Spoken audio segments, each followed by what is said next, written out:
I came home unannounced after finishing my final mission, only to find my son dying alone in the intensive care unit.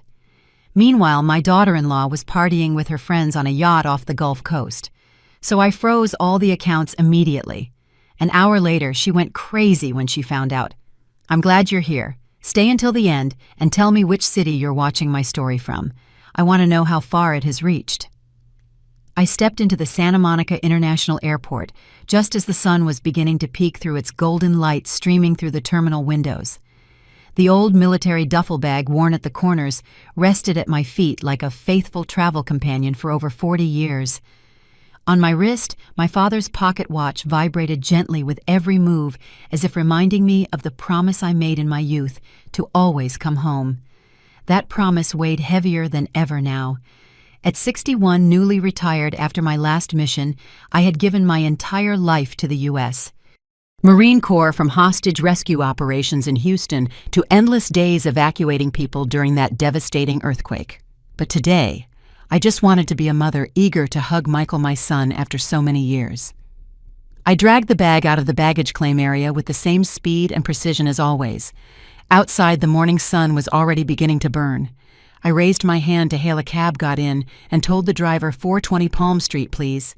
I tried to keep my voice steady, but inside emotion was crashing over me like the nearby ocean waves. I pictured Michael opening the door with a radiant smile, us sitting at the table, talking about everything I had missed. In just half an hour, I would be with my son. On the way, the radio played news about the Marines reports I used to listen to daily. Now they meant nothing to me. Yesterday, I had concluded my final mission as strategic advisor for NATO in a counterterrorism operation in South America. A 40-year career from stopping arms smuggling on the border to sleepless nights in the jungle was now behind me like distant memories. I stared silently out the window. The blue ocean stretched out infinitely. The waves sparkled as if trying to pull me back to those days, but my mind was only on Michael and the small house where I had placed so many hopes. The taxi took the familiar coastal highway where the palm trees still swayed just like the day I left. But as it stopped in front of Michael's house, my heart sank. The house was dark, the curtains drawn, not a single light on. I carried my luggage up to the porch, a sharp unease growing inside me. I rang the doorbell. The sound echoed in the silence with no answer. I knocked on the door harder, and then again. Nothing. A strange silence, as if the house had been abandoned. I went down to the yard and looked around. The mailbox was stuffed with letters. Wrinkled flyers were piled up on the walkway as if no one had cleaned in a long time. My heart raced.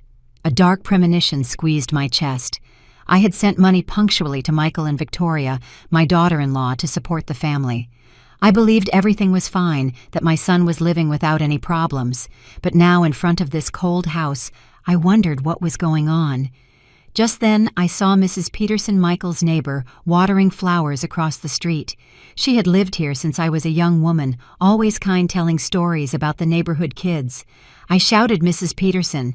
She looked up, her eyes wide with surprise. "Valerie." "My goodness, you're back. But haven't you heard?" I hurried across the street, my legs almost trembling as I heard her voice. "Heard what?" "Where's Michael?" I asked, trying to keep my voice from breaking. Mrs. Peterson put the watering can down, her eyes full of compassion. "Michael has been at St. Raphael Hospital for 2 weeks. The ambulance came at midnight. I clearly saw the logo on the vehicle." She paused and continued in a lower tone. "And Victoria, my son told me he saw a post of hers on social media. She's partying on a yacht off the Gulf Coast." I stood frozen, as if the entire world had crumbled beneath my feet. Michael in the hospital. For 2 weeks, and Victoria, my daughter-in-law, whom I trusted to care for my son, was partying on a yacht. I felt the blood drain from my body. My heart pounded with painful thuds. "Do you know where St. Raphael Hospital is?" I asked in a hoarse voice. Mrs. Peterson nodded and gave me directions. Without another thought, I went out to the street and raised my hand to stop another taxi. "To St. Raphael Hospital as fast as you can," I told the driver almost in a commanding tone. Dozens of questions swirled in my mind. What had happened to my son that he needed to be rushed to the hospital? And my daughter-in-law, How could she be celebrating at a lavish party while my son lay sick in a hospital bed? Sitting in the taxi, I felt my heart burn in my chest. I clutched the pocket watch so tightly, my knuckles turned white. Michael. My son. The little boy who used to run after me on the beach, who hugged me every time I came back from my long work trips, was now in a hospital. And I, the mother who had dedicated her life to protecting the country, didn't even know my son needed me. I blamed myself for the months and years of just sending money, believing that was enough for him to have a good life. But now, I just wanted to get to Michael, to see him, to know he was alive, that he was okay. The taxi stopped in front of the entrance to St. Raphael Hospital, and the midday sun blinded me. I paid the driver, dragged my suitcase through the entrance, and tried to control my breathing to keep the threatening panic from overwhelming me. The lobby was crowded, filled with voices, footsteps, and the loudspeaker calling out patient names like chaotic music. I went straight to the reception desk, where a young nurse was reviewing files. "I'm looking for Michael Evans," I said, my voice dry as if each word was a huge effort. The nurse looked up, glanced at me for a moment, and quickly scanned some papers.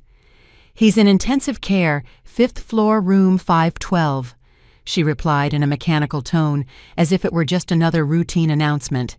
I didn't have time to thank her. I just bolted for the elevator. "Please, hold the door," I called out, seeing it was about to close. A middle-aged man extended his hand to stop it and waited for me to get in.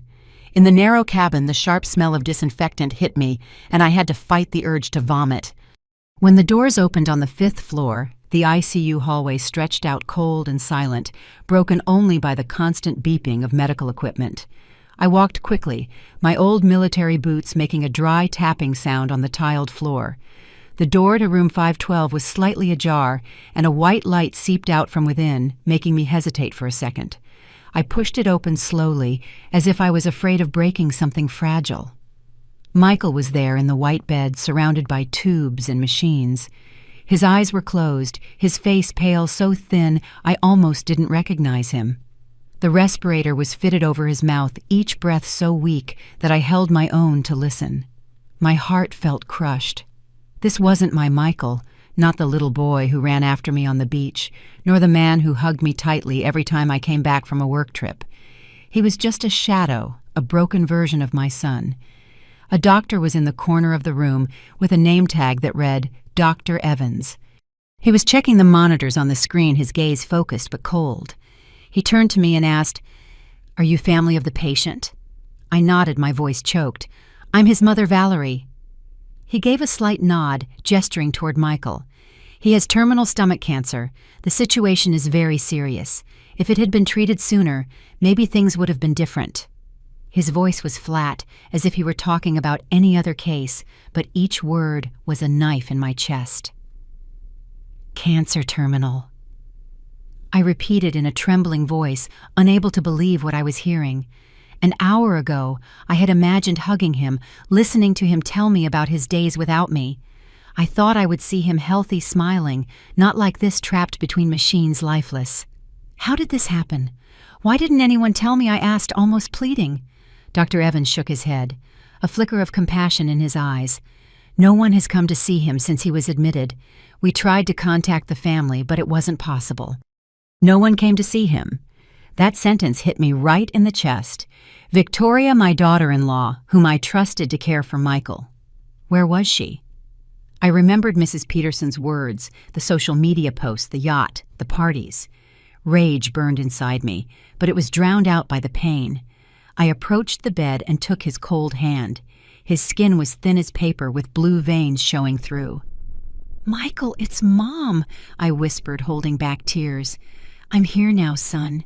Suddenly his lips moved, his eyelids fluttered, and he opened his eyes. They were clouded, but with a familiar spark. "Mom," he murmured, so weak I had to lean in to hear him. "Mom, I love you." Before he could finish, the heart rate monitor let out a long, sharp beep, cutting through the air. I clung to his hand. "Michael, no, son," I screamed, but Dr. Evans pulled me away, calling for the nurses. "Get out, let us work," he ordered firmly. They pushed me out into the hallway. I watched through the window as the nurses rushed in. Machines beeped urgent voices, everything a blur.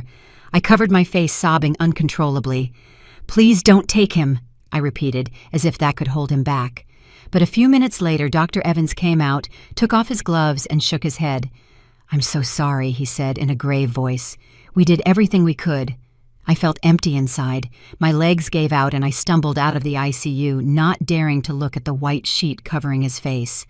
Michael was gone just when I had come back. I didn't get to tell him how much I loved him or that I was sorry for leaving him alone. I stood in the hallway under a cold white light, feeling an immense emptiness, as if the whole world had collapsed.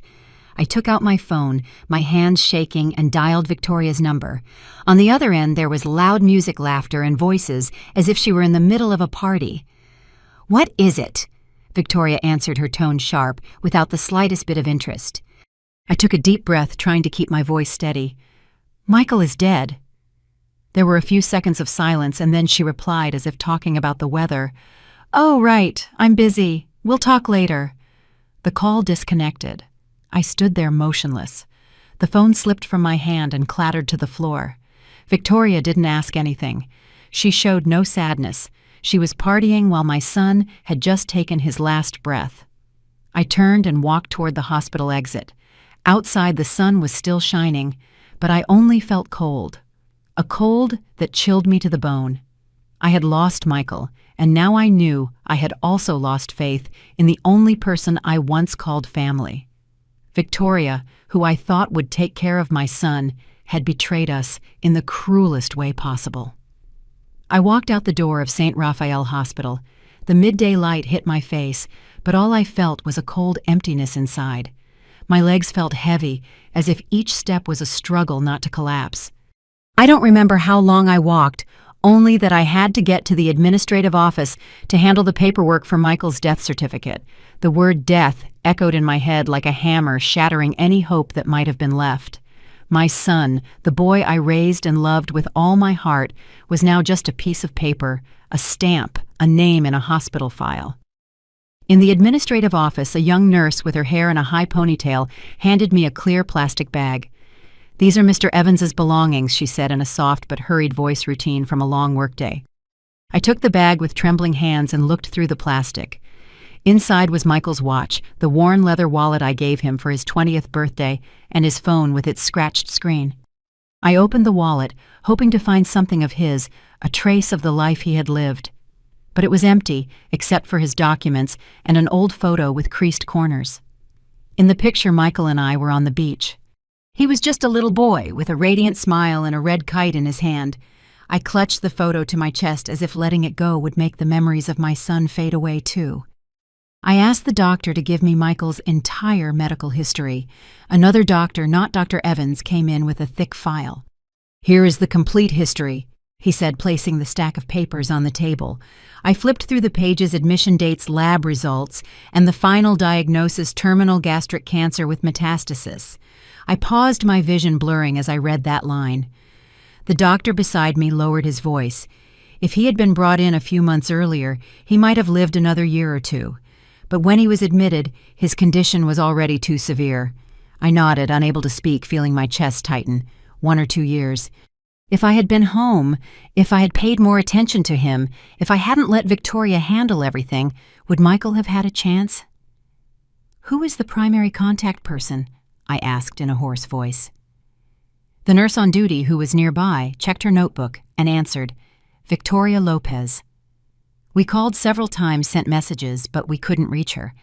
I froze as if I had been slapped. Victoria, the same person I sent money to every month who I trusted to take care of Michael, never showed up.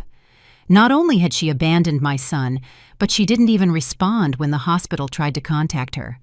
I clenched my fists, digging my nails into my palms until I felt a burning sensation. Just then, Michael's phone vibrated inside the plastic bag. The screen lit up with the name Victoria. I stared at that name, my heart pounding a mile a minute. Part of me wanted to scream at her, to ask her how she could be so cruel, but I didn't.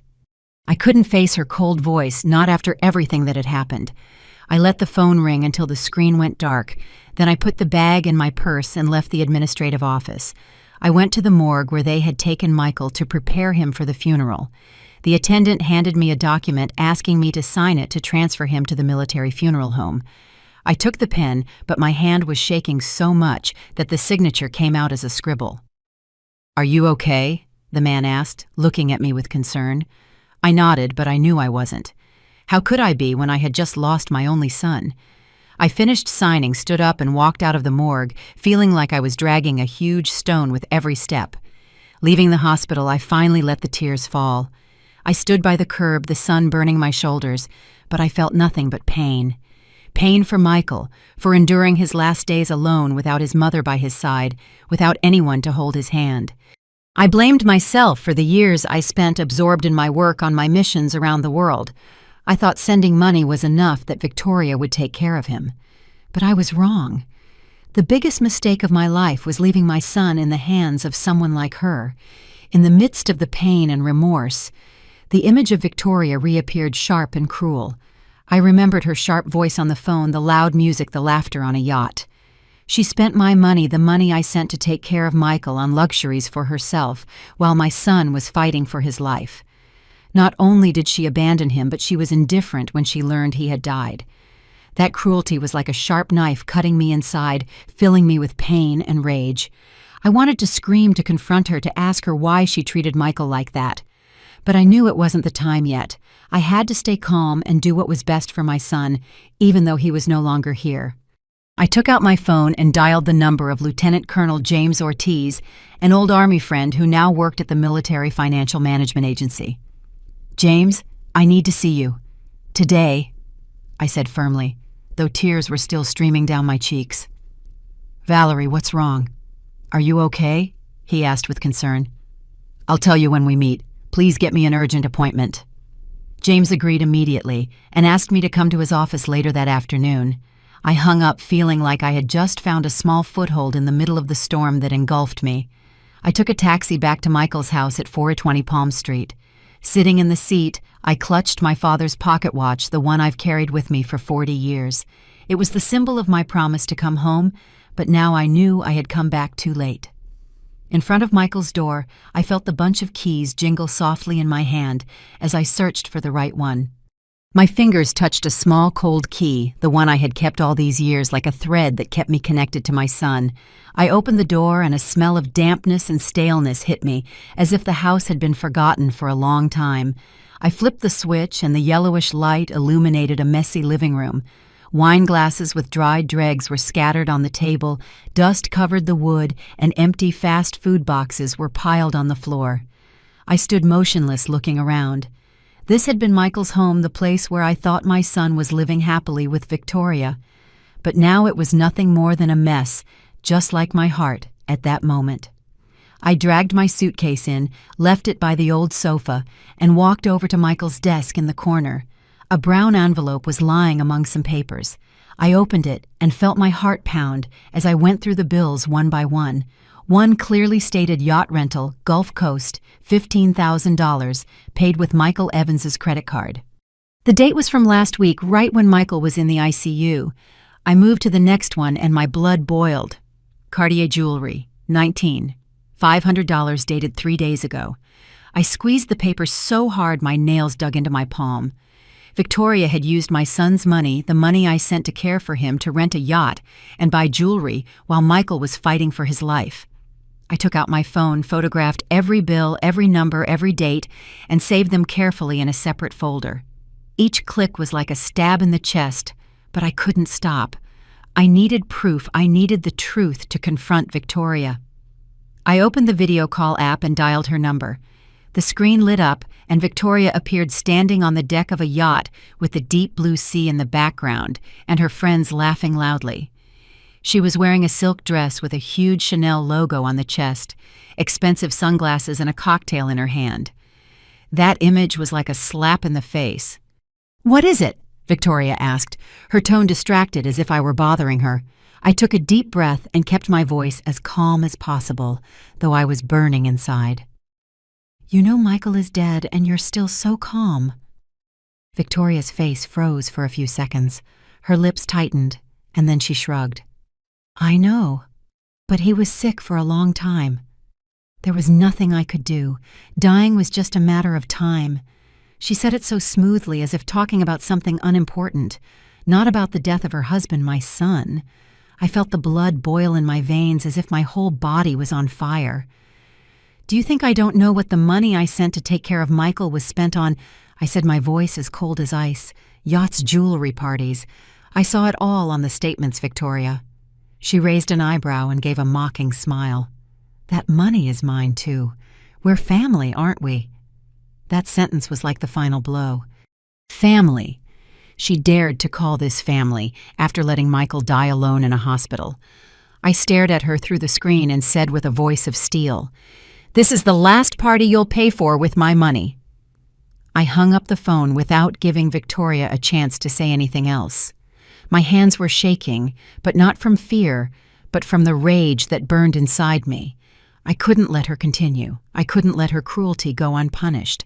I dialed the number of Lieutenant Colonel James Ortiz, an old Army friend who now worked at the Military Financial Management Agency. "James, I need your help," I said as soon as he answered. "Valerie, are you okay?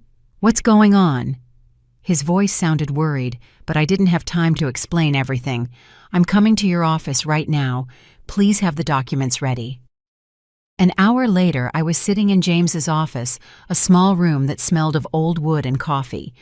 I placed a stack of bills on the table, along with the financial power of attorney that Michael had signed for me before my last mission. Victoria spent Michael's money, the money I sent to care for my son, on these things, I said, pushing the documents towards James. He reviewed them sheet by sheet, frowning. "What do you want me to do?" he asked. "Freeze Michael's account right now. Cancel all linked credit cards and transfer the remaining balance to my account." James nodded without asking any more questions. He knew me. He knew how I acted when things went too far. In just 20 minutes, he finished all the paperwork. "Done," he said, handing me a receipt. "The account is blocked.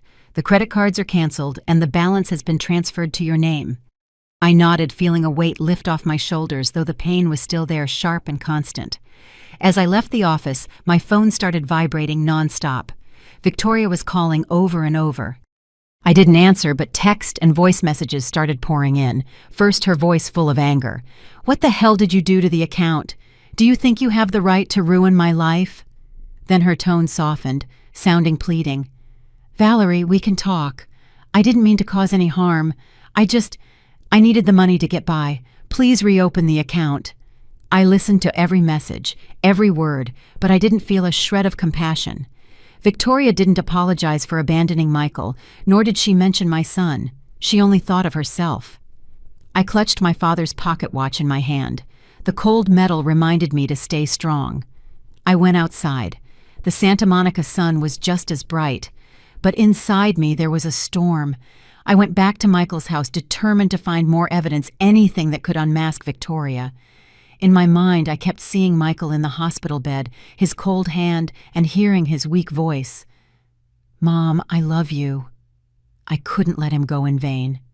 Victoria would have to pay not just for the money, but for the cruelty that stole my son's last days. He could have lived a little longer. I could have hugged him again, heard him speak to me in a stronger voice, not have to receive his body on the same day I left the service, when my heart was still full of hope. I pushed open the door and entered Michael's house, which was now just a cold shell of what it once was. I placed the plastic bag with my son's belongings on the dining table. The dim light illuminated his wristwatch and his old leather wallet, reminding me of the cruel reality. Michael was gone. I pulled out a chair, sat down, and opened the old military laptop I had carried with me all those years of service. The screen lit up, casting a cold blue light on my face. I took a deep breath, trying to keep my mind from sinking into the grief that was screaming inside me. This was no time to break down. I needed to act. I needed to protect what was left of my son. I accessed the military bank account, using the emergency financial authorization Michael had signed for me before I left on my last mission. On the screen, the confirmation of the account freeze order sent by James Ortiz appeared. I checked every detail, making sure there were no loopholes for Victoria to touch Michael's money. I also activated the alerts. Any withdrawal attempt would be immediately notified to my phone. When I finished, I felt a small sense of relief, as if I had just built a steel wall between Victoria and what belonged to my son. Then I went into the bank statements for the last 3 months. The numbers appeared cold and clear, like a silent accusation. A series of lavish expenses: $8,000 for a yacht party off the Gulf Coast, $4,500 for a dinner at a luxury restaurant in Miami, $12,000 at a fashion boutique in Santa Monica. I went through each transaction, and each figure was like a stab to the heart. That money was my sweat and tears. The months I spent risking my life on the battlefield, thinking I was paying for Michael's well-being. But in reality, I was just feeding Victoria's vanity while my son was in the hospital alone, with no one to care for him. I took screenshots of every transaction. I saved them carefully on an external hard drive and on a small USB drive that I always carry with me. Each click was an affirmation. I'm not going to let Victoria get away with this. I will make her pay for every dollar spent, for every day she left Michael alone. But just as I was saving the last file, my phone vibrated.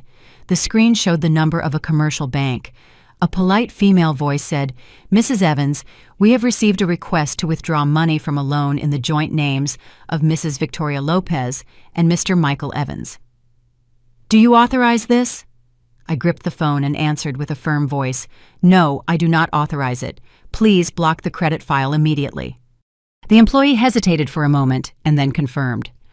"All right, we will do it immediately. Do you wish to leave any additional instructions that won't be necessary?" I replied, and hung up. I sat in the living room in silence, listening only to the creak of the ceiling fan. I called Leo, an old friend from the telecommunications sector, who had previously helped me locate devices on secret missions. "Leo, I need you to check a phone number." I said, my voice calm but filled with urgency. "It's Victoria Lopez's. I want to know where she is." Leo agreed without hesitation and called me back just 10 minutes later. "Her phone signal is offshore on the Gulf Coast, probably on a boat. Do you want the coordinates?" I nodded, even though he couldn't see me. "Send them." "Thanks." It was starting to get dark, and the light coming through the window was turning a soft orange. I locked up Michael's house. I took the keys to his old pickup truck, the one I used to joke was too old for a young guy. I drove to the nearest supermarket and bought water-canned food and 3 new padlocks, the strongest they had. When I got back, I changed all the locks on the front and back doors. With each turn of the screwdriver, I imagined slamming the door on Victoria, blocking any chance for her to continue taking advantage. I placed military-grade tape with a code on each padlock, a habit from my days in the Army, to ensure no one tampered with them. While packing Michael's loose papers into a cardboard box, I found an old notebook with a worn leather cover and a loose string. I opened it, and my heart skipped a beat when I saw Michael's familiar handwriting. Inside was a list of the amounts of money he had given to Victoria, each with a date and his signature. $3,000 March for Victoria to buy medicine. $5,000 April. Victoria said she needed money to repair the house. I flipped through these pages and noticed that many of them coincided with lavish expenses on the bank statements. Victoria not only spent my money, she also deceived Michael, making him believe she was using it to take care of the family. I sank into the chair, the notebook in my hands, feeling like I had just found the last piece of the puzzle. It wasn't just proof, it was my own son's account, a story of betrayal he never got to tell. I ran my hand over the page, and tears rolled down my cheeks. "Michael, I'm sorry," I whispered. "I didn't know what you had to endure." But in the midst of that pain, I felt a new determination. That notebook was a key link, something that would force Victoria to face her guilt. I stood up, put the notebook in the box with the other papers, and looked around the house. Everything still had Michael's touch: the armchair where he liked to read, the small photo of the 2 of us on the shelf, and the smell of old wood from the floor he cleaned every weekend. I couldn't let Victoria come in here to touch what belonged to my son ever again. I clutched my father's pocket watch, which had been with me for so many years, and told myself, "This isn't over, Michael. I'm going to protect you, even though you're gone." The next morning, I took the box with all the papers to the old naval base where they still let me use a small office after I retired. The room was simple, with an old wooden desk, a few metal chairs, and the smell of the sea drifting in through the window. I put the box on the floor, opened it, and started laying out each document on the table. Invoices, bank statements, Michael's notebook. Each paper was a piece of the truth, and I knew I had to organize them carefully to unmask Victoria. I sat down, took a deep breath, and held back the pain rising in my chest. Today was not a day for crying. Today, I needed the precision of a lieutenant colonel in the Marine Corps, not the broken heart of a mother. I began to compare every expense, every line in Michael's notebook, with the movements in the bank statements. Slowly, a pattern emerged, clear and cruel as a sentence. There were amounts that Michael had given to Victoria in cash from the money I sent for medicine or house repairs, but at the same time, Victoria withdrew similar amounts from my son's account.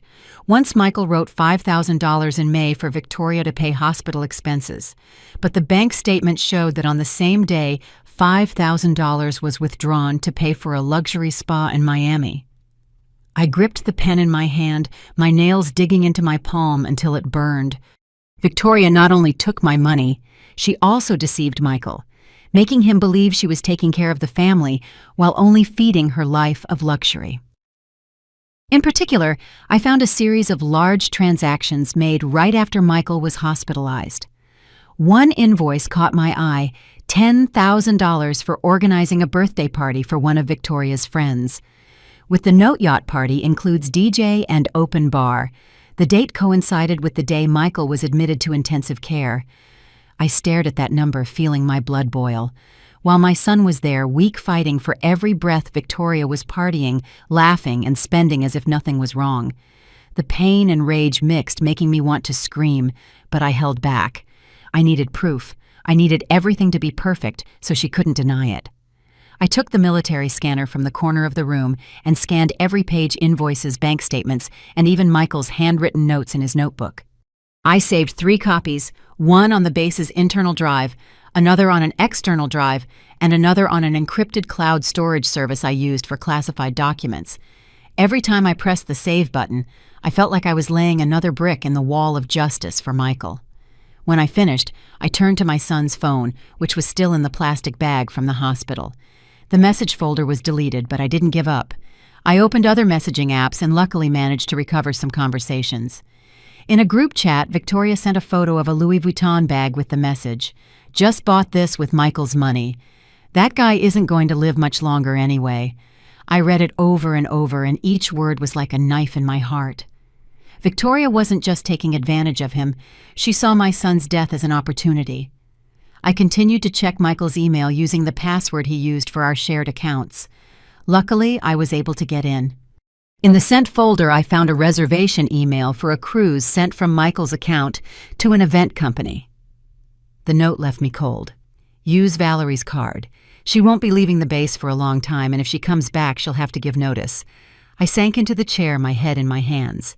Victoria not only took his money, she also planned everything, knowing that I was far away and couldn't supervise anything. She had taken advantage of my absence and Michael's trust to build a life of luxury on my son's pain. That afternoon, I took all the information to James Ortiz's office. "Valerie, what did you find?" he asked me seriously. I put the box on the table and took out the documents and drives. "Here's everything: invoices, bank statements, messages, emails." Victoria took money from Michael's account to spend it even when he was in the hospital. James reviewed some papers and nodded. "This is sufficient and legal to use as financial evidence. Do you want to take it further?" I nodded, my voice firm. "I want her to pay James not just for the money, but for what she did to Michael." He put a hand on my shoulder with a look full of empathy. "I'll guide you on how to present this in court, but you're going to need a good lawyer." Before leaving the base, I called Arthur Reed, a lawyer James recommended, who specialized in cases of family financial abuse. "Mrs. Evans, I can see you tomorrow morning," Arthur said over the phone, his voice deep and confident. "Bring all the evidence, we'll review it carefully." I agreed, feeling like I had finally found an ally in this fight. "Thank you," I replied and hung up. I felt a little lighter, although the pain was still there sharp. That night, I returned to Michael's house and locked the door. The sea wind beat hard against the window, bringing the sound of the waves, but inside me there was a sharp silence. I sat in the living room, placed all the sealed documents on the table. Beside them was my father's pocket watch, the lamplight reflecting off its worn crystal. I stroked it gently and whispered, "Michael, Mom isn't going to let you go in vain." In my mind, every next step was clear. Victoria was wrong to think I would leave her alone. I was ready not just for justice, but for the love of my son, something that no one, not even her, could take away from me. Early in the morning, I walked towards downtown Santa Monica, where Arthur Reed's office was discreetly located among low buildings. The fresh morning air contrasted with the weight in my chest, which carried both the loss of Michael and my anger towards Victoria. With the box of files held tightly under my arm, I pushed the door open. The office was small and tidy, smelling of old paper and ink. On a wooden desk was a neat pile of files, a red pencil, and a steaming cup of coffee. Arthur, a man in his 40s, stood up to greet me. He shook my hand firmly with a sharp gaze that seemed to see through my pain. "Mrs. Evans, please sit down," he said in a deep but warm voice, pointing to the chair in front of his desk. I placed the cardboard box on the table and took out 3 carefully organized folders: bank statements, invoices, receipts, and data from Michael's phone and email. "This is everything I have," I said in a dry voice, trying to stay calm even though my heart ached every time I thought of my son. Arthur nodded, opened the first folder, and quickly glanced through each page. His eyes scanned the figures, the invoices, and Victoria's cruel messages. Occasionally, he would pause, make a note with a red pencil, and murmur, "Illegal transaction." Clear evidence of abandonment. I sat there watching him work, feeling like I was putting a part of my soul into a stranger's hands, hoping he would help me get justice for Michael. He looked up and pushed his glasses up. "Do you have the financial power of attorney? Did you bring it?" I nodded and took the original from my purse with Michael's signature notarized at the military legal office before I left for my last mission. Arthur examined it carefully and nodded with satisfaction. "Good, this is the key for us to control his assets." He continued to review the file. He paused at the yacht rental invoice and Victoria's messages about the Louis Vuitton bag. "Mrs. Evans, I've seen many cases of financial abuse, but this one—" He shook his head, a flash of indignation in his eyes. "She's not just spending money, she's intentionally taking advantage of your son's condition. This is a deliberate act." After almost an hour of reviewing, Arthur closed the files and looked me straight in the eye. "This case has enough weight to take to trial. We're going to request an emergency asset freeze order and the administration of Michael's estate. With what you've given me, I believe the judge will be on our side." I nodded, feeling like I had found a ray of light in the darkness. "She's on a yacht off the Gulf Coast," I added in a low but firm voice. "I have her location thanks to a friend." Arthur smiled coldly, his gaze sharp. "She has no idea how quickly we're going to act. Victoria thinks she can hide at sea forever, but the law doesn't wait." Leaving the office, I felt a small sense of relief, but the pain still clung to me. I passed by the courthouse where the air was thick with the smell of paper and the noise of printers. I filed the request for the court to issue the asset freeze order and submitted the set of copies that Arthur had reviewed. A court clerk, a middle-aged woman with a tired look, received the documents and confirmed. "The hearing will be in the next 72 hours. We will notify you." I nodded, thanked her, and left. The Santa Monica sun was beating down hard, but I only felt cold. Everything I was doing was for Michael, but every step reminded me that he was no longer here. In the afternoon, I went to the military funeral home to complete the arrangements for Michael's burial. The uniform I had ordered for him was ready, a dark blue military uniform, just like the one I wore when I was young. The funeral director, an old veteran, placed his hand on my shoulder. "He will be buried with full honors, Lieutenant Colonel Evans," he said, in a grave and sad voice. I nodded, unable to speak, looking at the uniform folded on the table, the small medal shining under the light. I imagined Michael in that uniform, but the image only made my heart ache more. My son should be alive, smiling by my side. When I returned to Michael's house, it was already getting dark. I opened the door, went inside, and saw a white envelope that had been slipped under the door, lying alone on the floor. I picked it up, opened it, and found a handwritten note in Victoria's handwriting. "Valerie, can we sort this out between us? I need money to pay off debts. Please don't take things this far." I read it again, each word like a slap in the face. She didn't apologize. She didn't mention Michael, not a single word of sorrow. It was all about money, as if my son's death was just a small obstacle in her life of luxury. I folded the letter, placed it in the evidence file, and didn't respond. Victoria didn't deserve a single word from me. On the morning of the trial, I stood in front of the mirror in Michael's house, wearing the navy blue dress uniform I hadn't touched in years. The medals on my chest shone under the light, each one telling a story from my days serving the country. But today, I wasn't wearing it to receive glory. I was wearing it to face Victoria, to demand justice for my son. I fixed my hair, clutched my father's pocket watch in my hand, and walked out.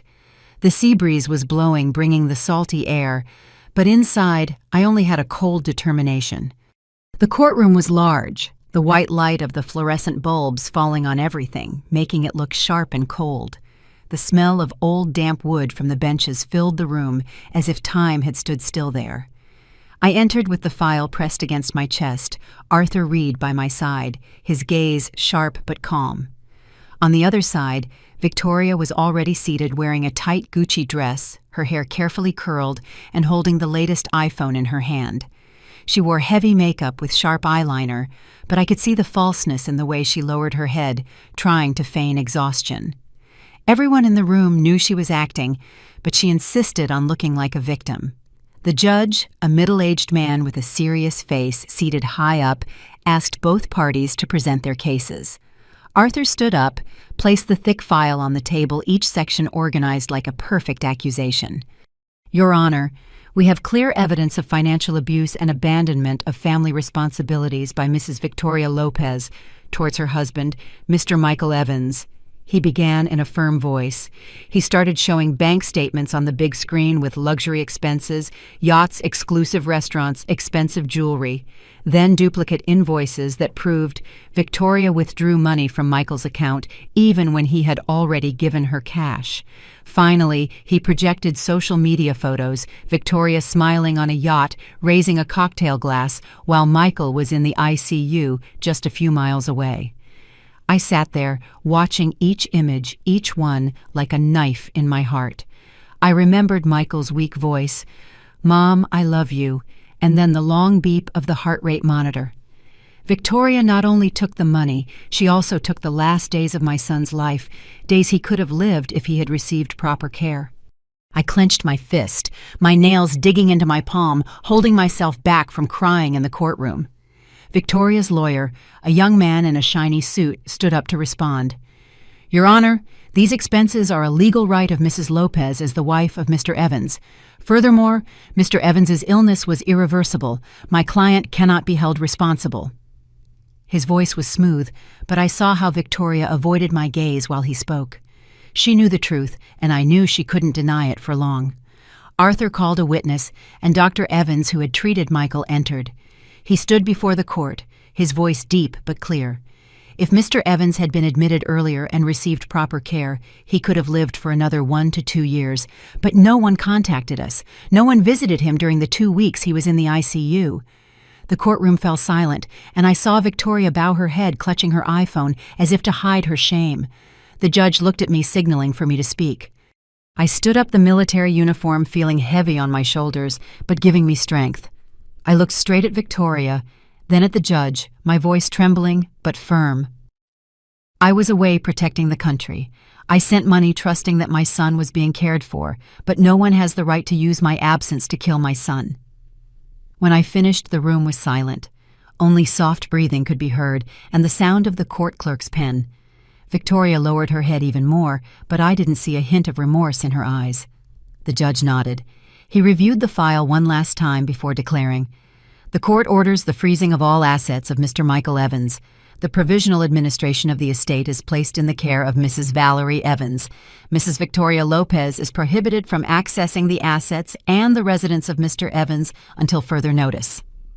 The sound of the gavel echoed dry and firm like a final end to the hell Victoria had caused. Victoria jumped up, her face red, shouting, "You'll regret this, Valerie! You can't do this to me!" Her shrill voice bounced off the walls, but the court officers quickly approached, asking her to leave the courtroom.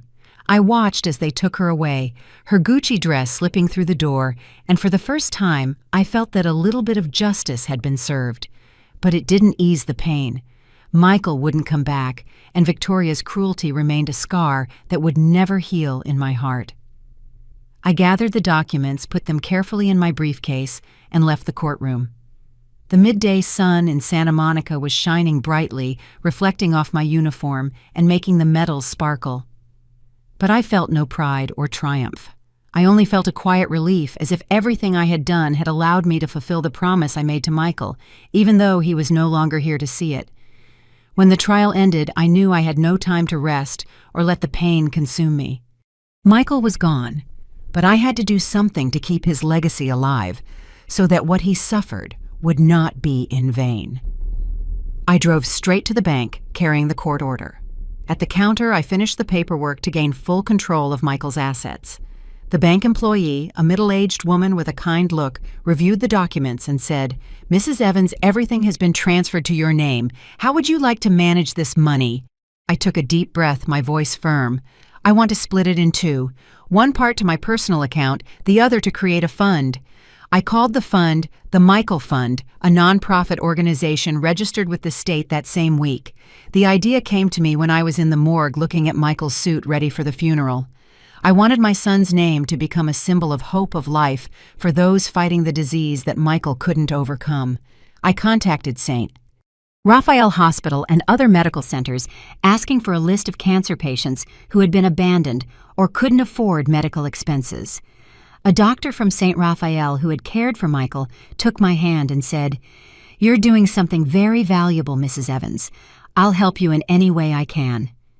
In the first week alone, the Michael Fund covered the cost of medication for 12 patients. I also signed a long-term contract with a mobile clinic to bring medical services to remote areas of the country where people like Michael had been forgotten. One morning, I drove to the Arizona Provincial Hospital a few hours from Santa Monica to review the list of patients the fund was supporting. The air in the hospital was suffocating. The smell of disinfectant and the familiar sound of machines tightened my heart, reminding me of Michael's last days. As I entered the oncology ward, I saw a little boy huddled on the bed clutching a worn-out teddy bear, his big eyes staring out the window. He looked about 8 years old, thin, with pale skin from chemotherapy. The doctor introduced me. "This is Liam. He lost his parents in a car accident. He has leukemia and lives alone in this room." I approached, sat beside the bed, and smiled gently. "Hi, Liam. I'm Valerie. What are you doing?" The boy looked up and said in a small voice, "I don't want to die alone. I want to have a family." Liam's words were like a knife straight to the heart. His eyes, clear but full of sadness, were just like Michael's when he was little, when he would hug me and ask when I would come home. I took his hand, so small and cold, and said, "You're not alone. I'm here." The doctor mentioned that Liam had a chance of recovery if he received continuous treatment and proper care. Without hesitation, I decided to use the Michael Fund to cover all his medical expenses and hire a private nurse to take good care of him. A few weeks later, I returned to the hospital carrying a bag of fresh oranges and a children's book I thought he would like. Liam was better, although he had lost almost all his hair from chemotherapy. His eyes shone, and for the first time, I saw him smile, an innocent smile that warmed my soul. I sat next to him and told him about the days I used to row on the coast, about the big waves and the fiery sunsets. Liam listened intently, stroking his teddy bear. "Mrs. Valerie, were you ever scared on the sea?" he asked with curiosity. I smiled and stroked his head. "Of course I was. But I learned that no matter how big the waves are, if you hold the oar tight, you'll always reach the other side." Every time I visited, I brought his favorite food, homemade flan mango juice or chocolate chip cookies. I would sit beside him, help him eat spoonful by spoonful, wiping his mouth when he got messy. Those moments made me feel like I was taking care of Michael again, as if I was getting back what I couldn't give him before. Liam started to open up more, telling me his dream of becoming an astronaut and traveling to Mars. "I want to see the whole world from above," he would say, his eyes shining. I would nod with tears, wanting to escape, but I held them back and just smiled. "You're going to make it, Liam. I believe in you." One afternoon, as I was getting ready to leave the hospital, Liam took my hand with a hesitant look. "Mrs. Valerie, can you be my grandma?" The boy's question left me paralyzed, as if the whole world had stopped in that instant. I looked into Liam's clear eyes, saw Michael's reflection, and felt my heart heal a little. I moved closer, hugged him tightly, and tears rolled down my cheeks. "Of course I will, Liam. I'll be your grandma." The boy hugged me tightly, the teddy bear squashed between us, and I could feel the warmth radiating from his fragile body. That same day, I began the legal adoption process. I contacted the Department of Social Services, prepared the documents, and set up a small room in Michael's house for Liam. I painted the walls navy blue, the color Liam said he liked because it looks like the sky. I bought a single bed, a small table, and placed his teddy bear on the pillow. Every step of the preparation was a promise to myself. I would not let Liam be alone like I unintentionally left Michael. The Michael Fund was not just my son's legacy. It was now also the bridge that led me to Liam, a boy who brought light to my darkest days. 6 months after the trial, I received a call from the doctor at the Arizona Provincial Hospital. "Mrs. Evans, I have good news," he said enthusiastically on the other end of the line. "Liam has responded well to the treatment. The latest tests show that there are no more cancer cells." I stood frozen in the kitchen, clutching the phone tightly as tears streamed down my cheeks. Liam, the boy I met in a cold hospital room, now had a chance to live. "Thank you, doctor," I whispered, my voice breaking. "I'm on my way right now."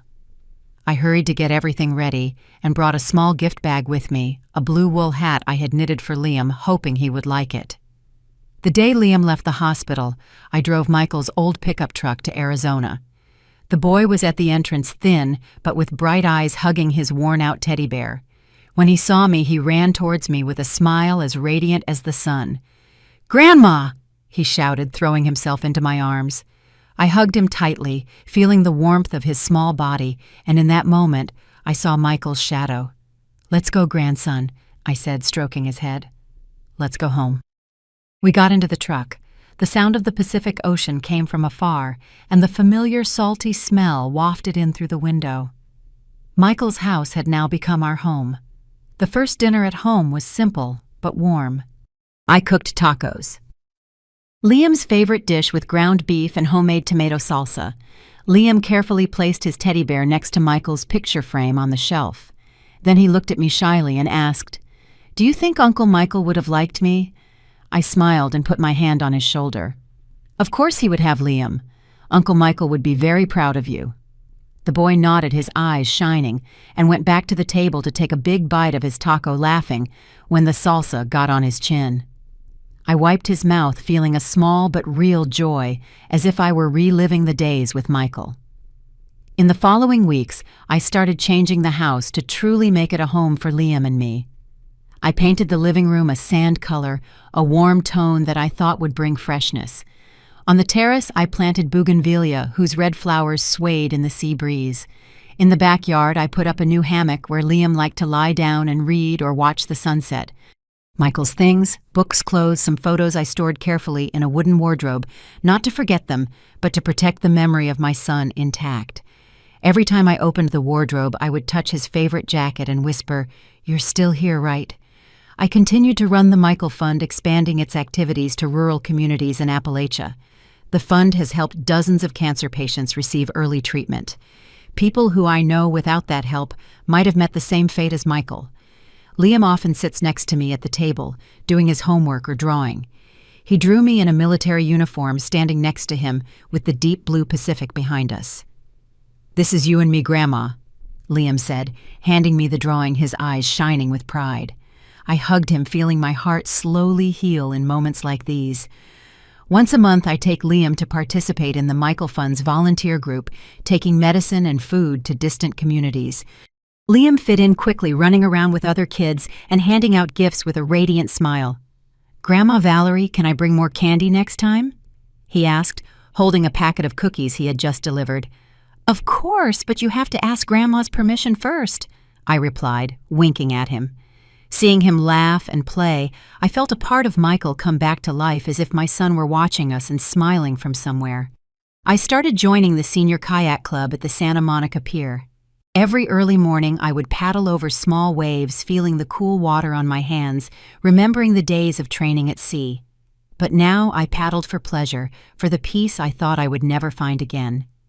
Sometimes Liam would sit on the shore, waving at me and shouting, "Paddle faster, Grandma! A fish is chasing you!" I would laugh out loud, feeling my heart grow lighter each day. Every afternoon, Liam and I would go to the small garden behind the house.